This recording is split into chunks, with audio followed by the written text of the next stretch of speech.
আসসালামু আলাইকুম সবাইকে। আজকে শীতের সকালে আমি চলে এসেছি গ্রামে। চারপাশে কুয়াশা, ঠান্ডা ঠান্ডা আবহাওয়া আর গ্রামের ন্যাচারাল সৌন্দর্য। ভিডিওটি শেষ পর্যন্ত দেখবেন, আশা করি ভালো লাগবে। ভালো লাগলে লাইক, কমেন্ট, সাবস্ক্রাইব করতে ভুলবেন না। চলুন কথা না বাড়িয়ে ভিডিওটি তাড়াতাড়ি করে শুরু করি। আজকে গ্রামে অনেক বেশি ঠান্ডা পড়েছিল, প্লাস অনেক কুয়াশাও পড়েছিল। তাই আমি ভাবলাম যে আজকে শীতের সকালে গ্রামটি একটু ঘুরে দেখি। তো দেখুন আপনারা কতটা বেশি কুয়াশা, সামনে কোনো দৃশ্যই ভালোভাবে বোঝা যাচ্ছে না। ওই সামনে কিন্তু একটা ক্ষেত, কিন্তু এটা কিন্তু বোঝাই যাচ্ছে না যে ওখানে একটা ক্ষেত। দেখুন ওইখানে একটা বাঁশঝাড় রয়েছে, আর বাঁশঝাড়ের সামনে কিন্তু একটা খেজুর গাছও রয়েছে, আর এটা কিন্তু বড়ই গাছ। দেখুন সূর্য উঠছে, একটু পরে কিন্তু কুয়াশা চলে যাবে। আর এটা দেখতে কিন্তু অনেক বেশি সুন্দর লাগছিল।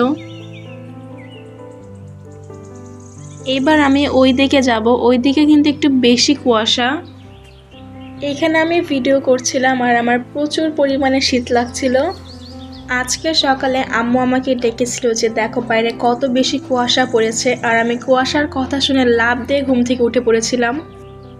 কারণ ঢাকা কিন্তু এত কুয়াশা পড়ে না, কারণ ঢাকা এত বেশি শীতও পড়ে না তাই। আর কুয়াশা দেখতে আমার অনেক বেশি ভালো লাগে।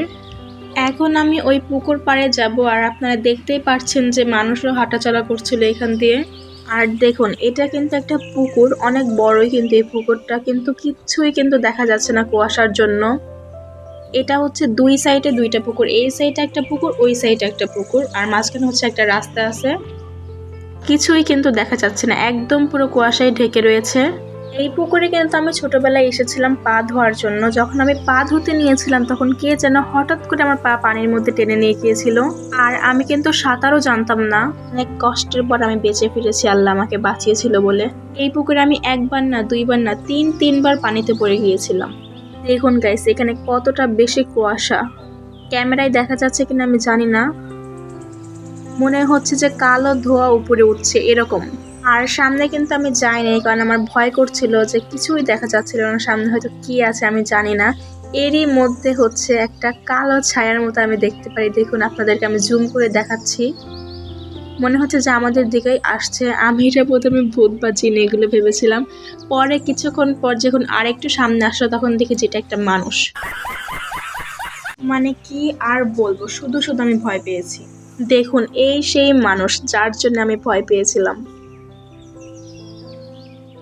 দেখুন এখন কিন্তু ধীরে ধীরে কুয়াশা চলে যাচ্ছিল। এই যে এই জায়গাটাতে আমি আপনাদেরকে বললাম যে এখানে একটা ক্ষেত রয়েছে, কিন্তু দেখা যাচ্ছে না। এখানেও কিন্তু হালকা কুয়াশা চলে গিয়েছে। আর এবার সব থেকে টাফ ব্যাপার হলো আমার এইখান দিয়ে ওঠা। আমি এইখান দিয়ে কিন্তু ভালোভাবে উঠতে পারি না, শুধু পড়ে যেতে নেই। এখন এটা কিন্তু একটা টগর ফুল গাছ, এই গাছে কিন্তু অনেক ফুল হয়, কিন্তু শীতের মধ্যে ফুলগুলো ঝরে গিয়েছে এবং পাতাগুলো ঝরে গিয়েছে। আর এটা কি গাছ আমি জানি না, আপনারা জানলে কমেন্ট করে জানান। আমি কিন্তু অনেকগুলো গাছের নামই জানি না। দেখুন এই গাছে শামুক দেওয়া রয়েছে, কিন্তু কিসের জন্য আমি জানি না, আপনারা জানলে অবশ্যই কমেন্ট করবেন। এখন আমার একটা ছোট কাজিন আপনাদেরকে একটা ম্যাজিক দেখাবে, যেটা শীতের মধ্যেই শুধু হয়। এটা ভিডিওটি বোঝা যাচ্ছে কিনা আমি জানি না, কারণ আমি ক্যামেরাটা অনেক সামনে থেকে ধরেছিলাম তাই হয়তো। এখন কিন্তু সম্পূর্ণ কুয়াশায় চলে গিয়েছে, দেখতে পাচ্ছেন।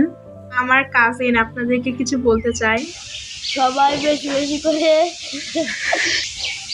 সবাই বেশি বেশি করে লাইক, কমেন্ট এবং সাবস্ক্রাইব করবেন। সবাইকে বাই বাই বলো। Bye bye. আই হোপ আমার আজকের ব্লগটি আপনাদের কাছে ভালো লেগেছে। ভালো লাগলে লাইক, কমেন্ট, শেয়ার, সাবস্ক্রাইব অবশ্যই করবেন। আল্লাহ হাফেজ।